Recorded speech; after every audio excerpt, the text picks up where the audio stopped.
This thumping victory will be take place as because people are waiting to vote against this unruly, unconstitutional jumlabaji of the ECI and the Election Commission and their agents. দাদা election কমিশনের এরকম যে কঠোর নিরাপত্তা ব্যবস্থার মধ্যে vote হচ্ছে কি কঠোর বলবেন? নিরাপত্তা ঠিক আছে, রাত্রেবেলা তুলে নিয়ে গেছে সেন্ট্রাল গভর্নমেন্ট এমপ্লয়ীদের, আলিপুরদুয়ার পাঠিয়ে দিয়েছে রেলের এমপ্লয়ীদের, দিনভর উত্তর দিনাজপুরে পাঠিয়েছে, চারিদিকে কমপ্লেন করেছি কিন্তু তারা ভোটাধিকার পাচ্ছেন না। এরকমভাবে বহু সেন্ট্রাল গভর্নমেন্ট এমপ্লয়ীকে তুলে নিয়ে গিয়ে অন্য জায়গায় নিয়ে যাওয়া হয়েছে। ডিসপাইট অফ শিলিগুড়ির মানুষ এবার সংঘবদ্ধভাবে ভোট দেবে।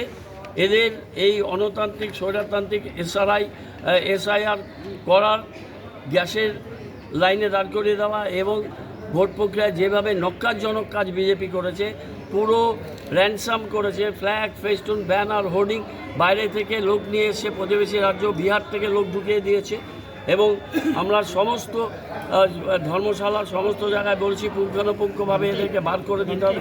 অনেক নাম এবং কালকে তুলে নিয়ে গেল রাত্রিবেলাতে তাদের অন্য জায়গায় আলিপুরদুয়ারে, কিন্তু তারা কোনো ব্যালট পেল না। আমি সিওকে ফোন করেছিলাম, উনি ফোন ধরেননি।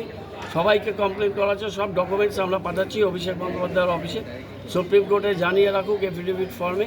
কিন্তু নির্বাচনে মানুষ এই অধর্মের বিরুদ্ধে, এই অন্যায়ের বিরুদ্ধে এবং শিলিগুড়িকে জেতানোর জন্য বাংলার অস্মিতাকে বজায় রাখা এবং যারা বাংলায় থাকে সবাই বাঙালি, জাত, ধর্ম, ভাষা এবং পার্টির ঊর্ধ্বে উঠে আমাকে ভোট দিতে আহ্বান জানিয়েছি, তৃণমূলকে ভোট দিতে আহ্বান জানিয়েছি।